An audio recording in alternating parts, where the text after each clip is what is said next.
Selamat malam Bapak dosen dan teman-teman sekalian. Kami dari kelompok 7 akan mempresentasikan tentang materi studi kasus penilaian kinerja dan kompensasi internasional. Pertama-tama, izinkan kami memperkenalkan diri masing-masing. Yang pertama, saya sendiri, Niputu Dira Purnamasari, NPM 306. Yang kedua, Igusti Bagus Prananjaya Adiguna, NPM 538. Yang ketiga, Inyoman Chandra Warasta, NPM 443. Yang keempat, Iketut Trio Sanjaya, NPM 550. Dan yang terakhir, Aditya Sidimantra Myasa, NPM 397. Di sini saya akan membahas tentang penilaian kinerja. Menurut Milner tahun 1988, kinerja didefinisikan sebagai tingkat kebutuhan tiap individu, sebagai pengharapan atas pekerjaan suatu yang dilakukannya. Selain itu, Mangkunegara tahun 2007, kinerja atau prestasi kerja merupakan hasil kerja secara kualitas maupun kuantitas yang mampu dicapai oleh seseorang dalam melaksanakan tugas sesuai tanggung jawab yang diberikan. Secara lebih sederhana, dapat dikemukakan bahwa penilaian kinerja merupakan suatu proses melalui organisasi dapat mengevaluasi atau menilai prestasi dari kerja karyawan. Mangkunegara tahun 2007 menjelaskan, faktor-faktor yang dapat mempengaruhi pencapaian kinerja adalah faktor kemampuan atau ability yang terdiri dari kemampuan potensi atau IQ dan kemampuan reality atau knowledge and skill. Perkenalkan, nama saya Prananjaya Adiguna, NPM 538. Di sini saya akan presentasikan tentang kompensasi internasional. Menurut Dessler tahun 2007, kompensasi karyawan merupakan semua bentuk pembayaran atau hadiah yang diberikan kepada karyawan dan muncul dari pekerjaan mereka. Kompensasi ini mencakup 3 komponen. Yang pertama ada direct financial payment. Karyawan sudah merasa cukup dengan gaji yang diberikan oleh perusahaan yang menurut narasumber sesuai UMR. Hanya saja belum adanya bonus, insentif, dan komisi. Yang B ada indirect payment, yaitu dalam bentuk tunjangan-tunjangan, misalnya asuransi kesehatan, cuti kerja, tunjangan keluarga, program rekreasi, pensiun, koperasi simpan pinjam, transport, dan lain sebagainya. Yang terakhir ada imbalan non-finansial, yaitu hal-hal yang sulit untuk dikuantifikasi, seperti halnya jam kerja yang sangat fleksibel, tugas dan pekerjaan yang mampu memberikan tantangan, dan fasilitas kantor yang dirasa bergengsi. Chandra Warasta, NPM 19321214443. Saya akan melanjutkan presentasi dari teman saya. Motivasi. Motivasi menurut Wahjo Sumijo merupakan suatu proses psikologis yang mampu mencerminkan suatu interaksi antara sikap, persepsi, kebutuhan, dan keputusan yang dapat terjadi pada diri seseorang itu sendiri, yang disebut intrinsik dan ekstrinsik.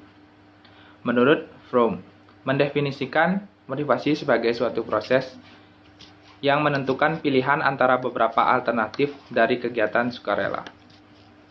Permasalahan kasus.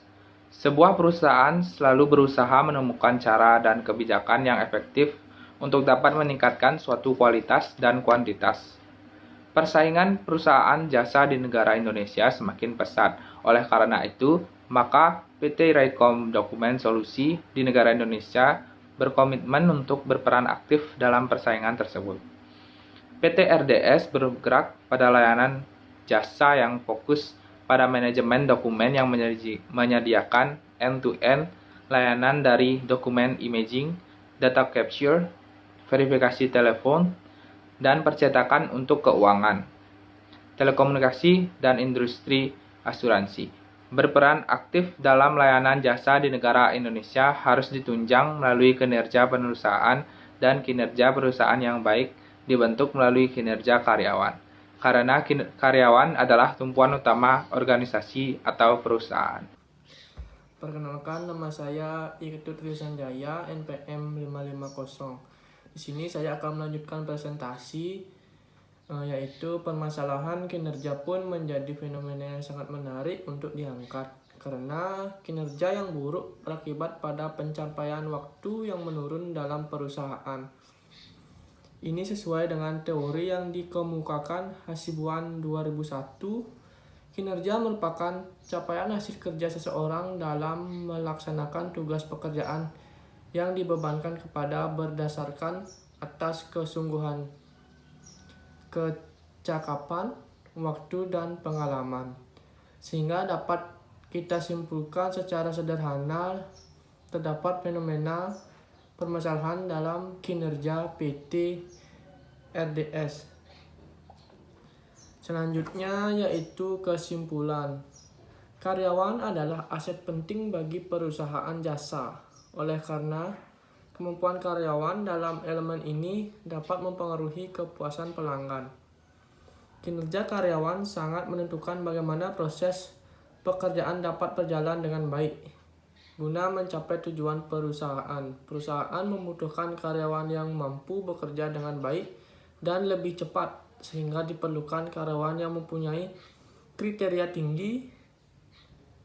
Kinerja karyawan pada PT Rekom Dokumen Solusi belum maksimal, yaitu dalam hal penempatan SDM sesuai keahlian, disiplin kerja, kepuasan kerja, sistem manajemen, motivasi, dan kompensasi. Om Swastiastu.